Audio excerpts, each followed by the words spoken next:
All right, today we're diving into some pretty wild accusations facing one of the biggest names in real estate, Zillow. And trust me, these accusations go way beyond just a simple business disagreement. Yeah, you heard that right. The same company you probably used to browse for your dream home is now at the center of a massive class action lawsuit. And the charge? Racketeering. It's a wild question, I know, but it's the central issue in a federal lawsuit that could have huge implications. And to really get what's going on, we first need to understand the law they're being accused of breaking. Okay, so the RICO Act.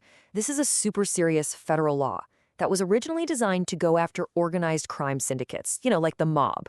So seeing it used against a huge, publicly traded tech company is a really big deal. The lawsuit basically has to prove that Zillow was running a coordinated, ongoing, fraudulent scheme. So, what is this alleged scheme all about? Well, it all boils down to what happens after you find a home you love on Zillow and decide to, get more information. And this is where things get interesting. Here's what you think happens. You click Contact Agent and assume you're about to talk to the agent who's actually selling that specific house. Makes sense, right? But the lawsuit alleges something completely different. They claim your inquiry is secretly funneled to something called a Flex agent, an agent in Zillow's preferred network, who might have a totally different agenda. Let's just walk through this so-called user funnel. First, you click. Simple enough.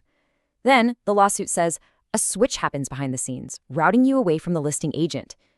And the final, crucial step is the steer.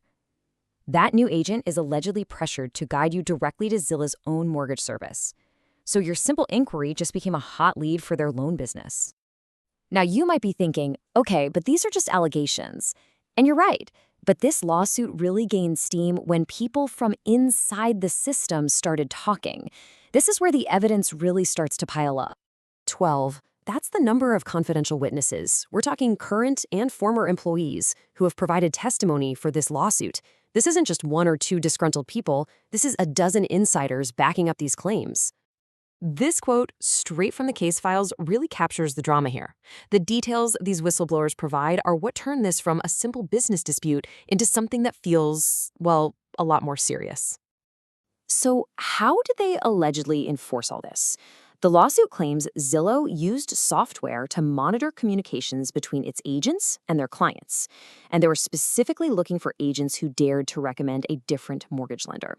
The testimony alleges that if you were an agent who prioritized your client's needs, say by finding them a better mortgage deal elsewhere, you were punished, maybe even dropped from the whole program. And this is one of the most incredible allegations. The complaint says that managers would physically travel to offices to give instructions in person because they were too incriminating to send in an email or a text. I mean, that suggests a deliberate effort to keep the whole thing off the books. So why? Why go through all this trouble, create such a complex and risky system? Unsurprisingly, the lawsuit says you just have to follow the money. 40%. According to the lawsuit, that is the massive referral fee that Zillow demands from its Flex agents, a fee that consumers are supposedly never told about.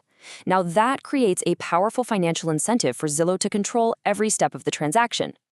Ultimately, the lawsuit argues that the goal here is pretty simple, for Zillow to use its massive power to make money off of the entire home buying journey, from your initial search to the agent and finally to the mortgage. Now, this case isn't happening in a vacuum. It's actually part of a much larger legal battle that is just heating up. What started out smaller has now grown quite a bit. It's a full-on class action suit, which means a few people are suing on behalf of a much larger group who might have been harmed. The suit now includes 10 plaintiffs across 8 different states, and the list of defendants goes beyond just Zillow to include its loan division and other brokerages. And it's also really important to know that this RICO case is just one of several major lawsuits Zillow is fighting right now. The legal pressure is mounting from a whole bunch of different directions, all questioning parts of their business model. So, what does this all mean for the future? This isn't just about one company. It's about the entire way we buy and sell homes online. This is really the multi-billion-dollar question. If the plaintiffs win, the outcome could force a huge change in how online real estate sites operate, especially when it comes to how they generate leads and get referral fees. It could change everything. So, the final question is really for you. Knowing what you now know about these allegations, The next time you're scrolling through listings and you see that contact agent button, are you going to think twice before you click?